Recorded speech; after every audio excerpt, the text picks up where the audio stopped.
When you believe in something, when you are passionate about something or you care deeply for something, and you take initiative and you actually go forth and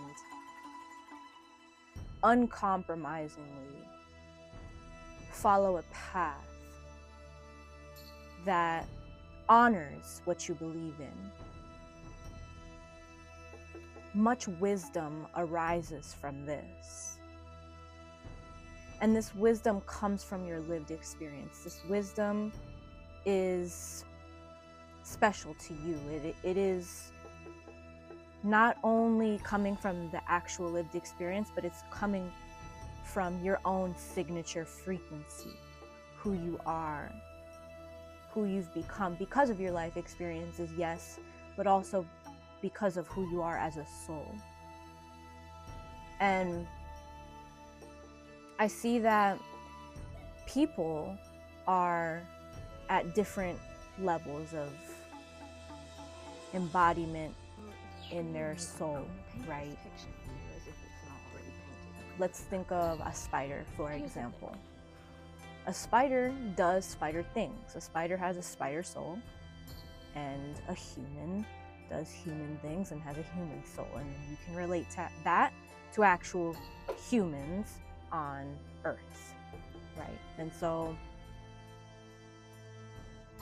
this is a evolution.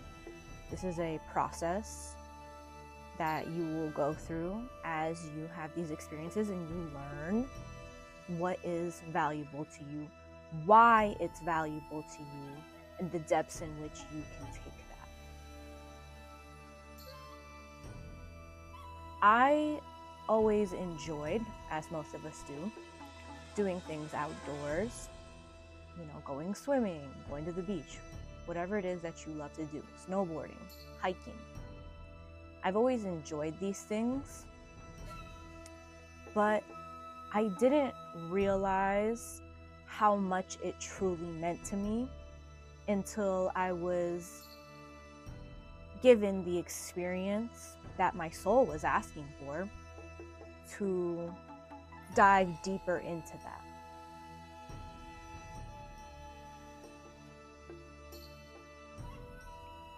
Things that appear on the surface as negative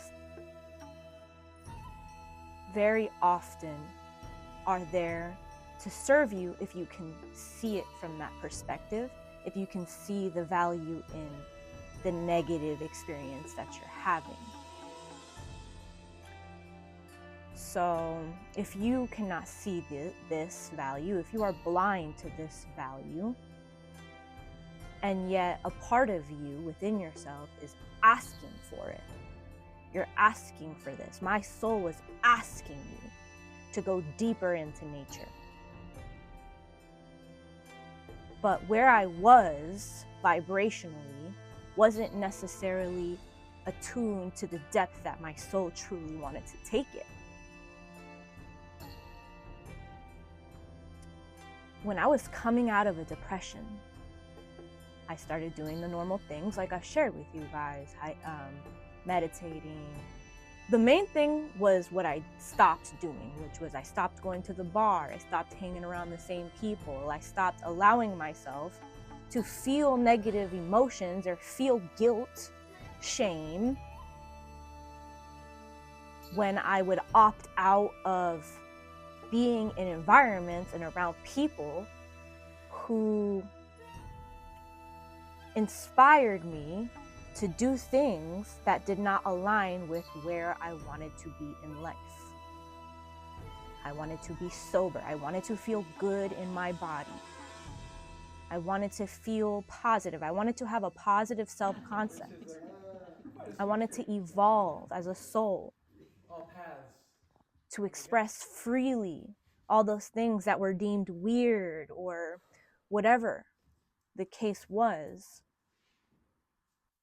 My authentic expression, the part of me that no longer wanted to participate in eating meat, the part of me that no longer wanted to drink alcohol for fun, the part of me that no longer wanted to smoke weed to have a good time, to relate, to be able to relate deeply. I did not want to be shamed in that experience. And so I removed myself from those experiences. And it was a process to even be able to do that, because I felt bad. I felt shamed. I felt guilted, because that's what was actually happening. But aside from all that, I was allowing myself to feel that way in response to the reaction I was getting from people for making the necessary changes as to be what I saw for myself. Naturally, it was a natural experience, a natural occurrence, rather. When you have an inner call to move in another direction that is unfamiliar, because of where you're at vibrationally, where your dominant vibration has been since you were born, of course you're going to be met with immense challenge, contradictions within your own mind that are reflected back to you outwardly.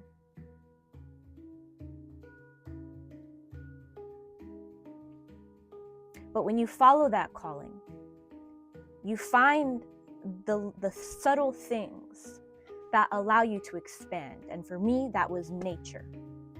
Nature always allowed me to see beyond my limits. I would get up and I would ride my bike. I would run.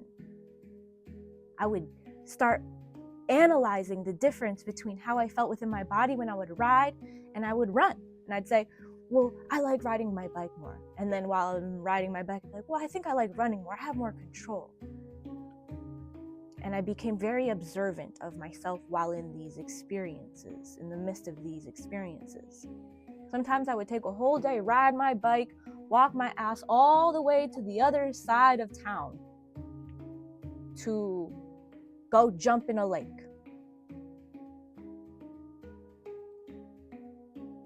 My vibration was not attuned to this. My subconscious program was not attuned to this experience. My subconscious program was not attuned to jumping into the lakes and going to the beach whenever I wanted. At all. But it just so happened that I found myself in a blessed situation where I was able to do these things. Why? Because when you have an asking in your heart, perhaps this asking that I speak of was not that of my own. Soon it became that of my own over time.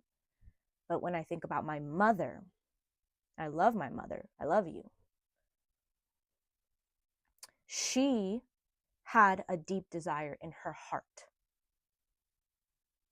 And although you may not know how that's going to look, how that might pan out when you're in prayer, sincere, reverent prayer for the Creator, faith.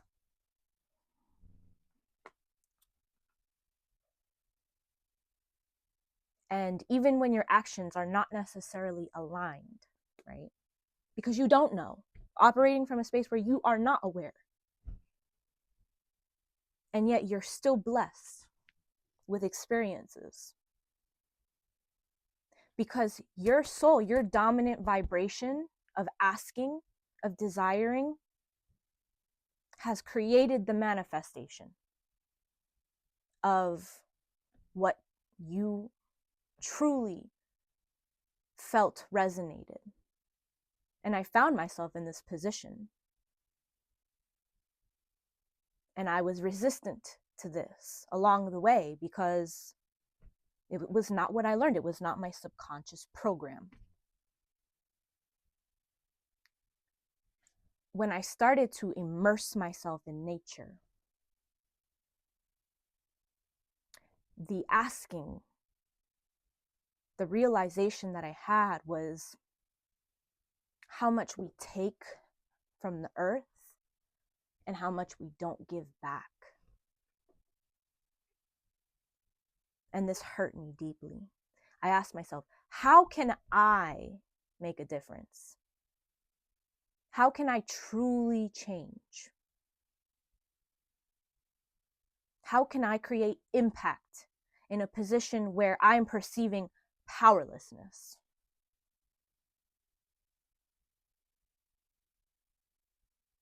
And this is where the repetition of those things that I always did all the time, meditating, exercising, they started to expand. So just because you do something over and over and over again doesn't mean that you cannot expand within that.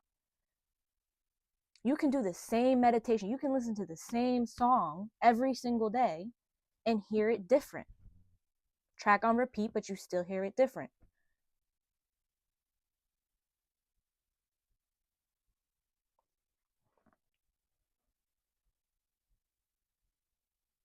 If you have an inner calling within you, be mindful of the contradictions, the contradictive words that you are utilizing. There is no need to feel shame. The shame might come up. Yeah, it might be there. Covering it up, that might be a habit.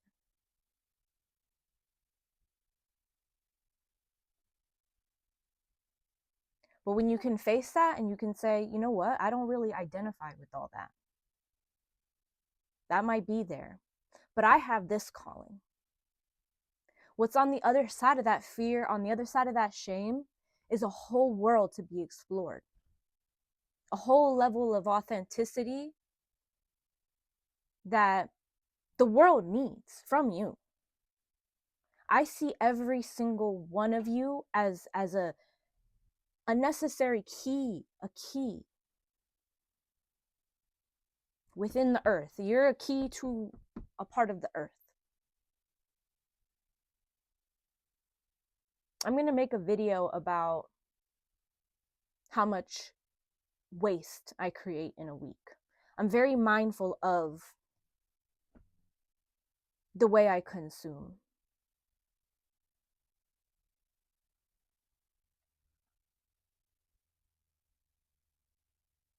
This is something that came from following that inner calling, sitting in meditation, getting clear on why I do what I do, what matters to me, to no end, infinite expansion, into why it is I care about the earth, why it is I felt this calling, this pull, why it is I felt so amazing every single time I was in nature. That's not to say that you cannot find compacted sand grains on the sidewalk and that you cannot see the beauty in nature, in buildings, and within every single facet, even in all the plastic waste within this infinitely expanding universe. That's not to say that. But it is palpable when you attune yourself to the energy of the earth. If that is something that is for you, then that is for you, and you can explore that, and there is no end to the depths that you can take that.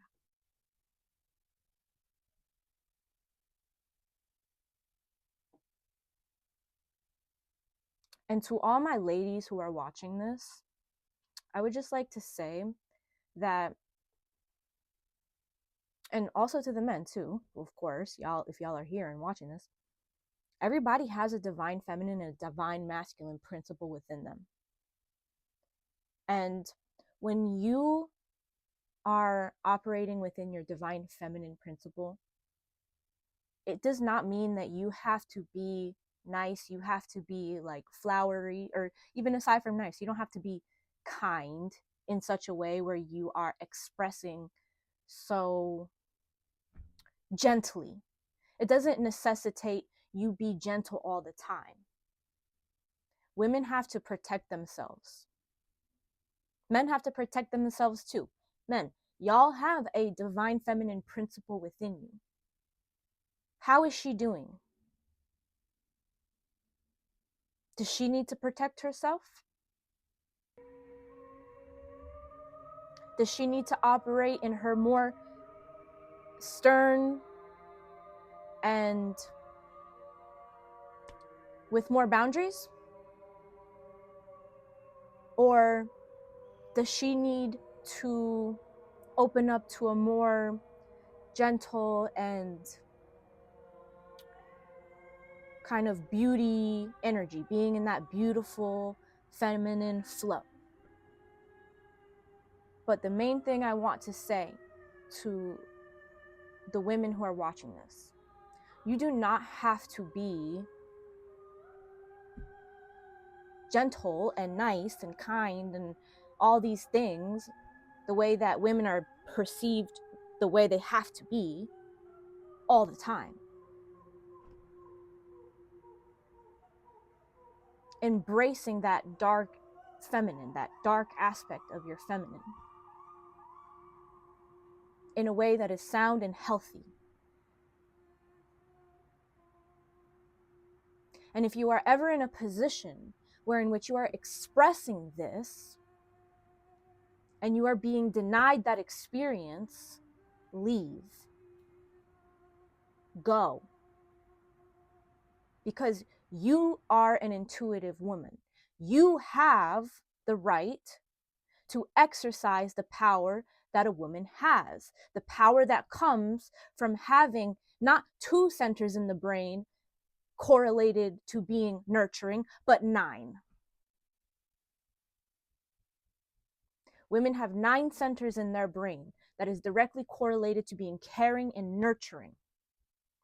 Just in case a predator comes in and attempts to do whatever it attempts to do. And to also give it, the child, the level of love that it deserves, because that is a divine God that you are looking at. That is God's creation in its most purest form. That is our ancestors right there in the flesh.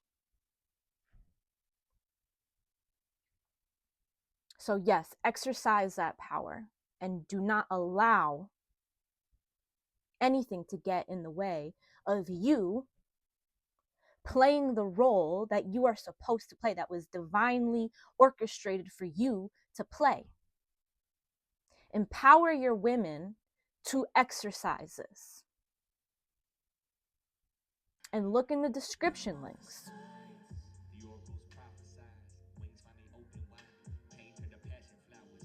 There are an abundance of links that you can utilize in order to uplift you and to be in a centered space where you can express that darker feminine aspect in a way that is balanced and healthy and centered. Your divine masculine energy as well. And perhaps I will speak about these things, but for now, the main thing I'm expressing is that if you have a calling, you're going to be facing challenges in order to follow it, especially if you feel any sense of resistance towards it, despite your inner knowing of needing to follow it, relentlessly going in that direction. You're going to face it. And that's okay. And that's wonderful. That's the point. If we can train our minds to actually love that, to actually appreciate that, to be like waking up every day and being like, yes, oh my God, it's another day. I get to actually go in. I get to do this. Waking up with a purpose, coming into an understanding of what that is. Imagine suppressing that every day. Imagine actually not being able to feel in your divine essence, your divine flow, your divine expression, your authenticity, and feeling suppressed and rejected as you are, as you know yourself to be. Imagine that. Do you think you would be depressed? Do you think that contributes to what that is? Are you aware if you're contributing that onto the lives of others?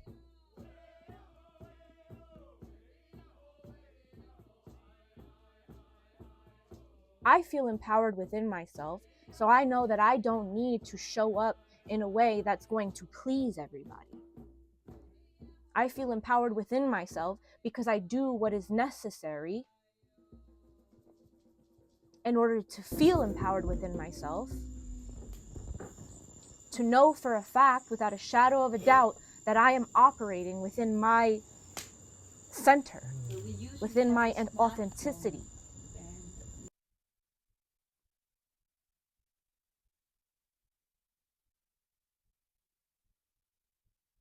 So when you're faced with something that does not necessarily align with you, that is not your cue to diminish your worth, to step away from your purpose. That is your cue to move accordingly, to go where you're celebrated, to inquire deeply within yourself if something is resonating with you, if something feels aligned with you.